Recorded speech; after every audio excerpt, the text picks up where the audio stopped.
মহানগৰ আৰক্ষীৰ জালত তিনিজনকৈ আলফাৰ লিংকমেন পৰিছে। মেঘালয় সীমান্তৰ পৰা গ্ৰেপ্তাৰ হৈছে তিনি বিদ্ৰোহী সদস্য। ধৃত তিনি সদস্যক NSCNৰ কেডাৰ বুলি সন্দেহ কৰিছে আৰক্ষীয়ে। আলফা স্বাধীনৰ সৈতে প্ৰত্যক্ষ যোগাযোগত আছিল তিনিওগৰাকী। লগতে ধন দাবী কৰিছিল অসমৰ একাধিক ব্যৱসায়ী। ধৃত তিনিওজনৰে ঘৰ নাগালেণ্ডত। নাগালেণ্ডৰ মন জিলাত ঘৰ তিনিওজনৰ।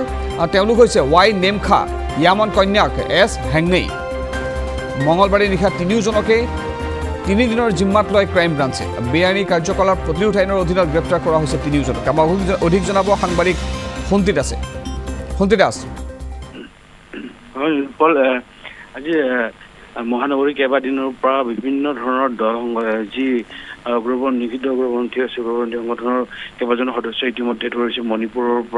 মণিপুৰৰ আজি কেইদিনমান আগতে মণিপুৰৰ 2-3জন টুৰিষ্ট। তেনেদৰে মেঘালয় সীমান্তৰ পৰা গ্ৰেপ্তাৰ কৰিছে তিনিজন যি আলফা লিংকমেন। তেওঁলোক মন জিলাৰ পৰা গ্ৰেপ্তাৰ কৰিছে। যি তিনিজনক ধৰিছে NSCN কেডাৰৰ লিংকমেন বুলি সন্দেহ কৰিছে আৰক্ষীয়ে। আৰু আলফা স্বাধীনৰ সৈতে তেওঁলোকৰ যোগাযোগ পাইছে।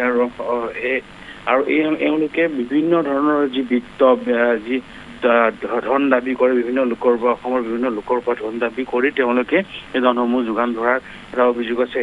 আৰু তিনিওকে বৰ্তমান যি ক্ৰাইম ব্ৰাঞ্চৰ জিম্মাত ৰখা হৈছে। তেওঁলোক অধিক পুছৰ কাৰণে তেওঁলোক ৰখা হৈছে। ইতিমধ্যে ক্ৰাইম ব্ৰাঞ্চৰ 2/2024 অভিযোগ তেওঁলোক গ্ৰেপ্তাৰ কৰে তিনিজনকে। ধাৰা ইতিমধ্যে মই আপোনাক কওঁ যে 61/147/308 BNS আৰু এই ধৰণৰ কিছু ধাৰা তেওঁলোক ৰুজু কৰা হৈছে। একে বছৰতে আৰু আন এটা বিদ্ৰোহী নেতা গ্ৰেপ্তাৰ কৰিছে ক্ৰাইম ব্ৰাঞ্চে। তেওঁলোকে বিভিন্ন ধৰণৰ অসামাজিক কাম যি অনৈতিক কামত তেওঁলোকে জড়িত হৈছিল। যে বিভিন্ন ধৰণৰ ধন তেওঁলোকে যোগান ধৰি আৰু তেওঁলোকে আলফা স্বাধীন বা যি NSCN লগত তেওঁলোকে যোগাযোগ থাকে। হয়, ধন্যবাদ জ্ঞাপন কৰিছোঁ আপোনাক শুন্তি দাস অভিষেক তথ্যখিনি জনোৱাৰ বাবে।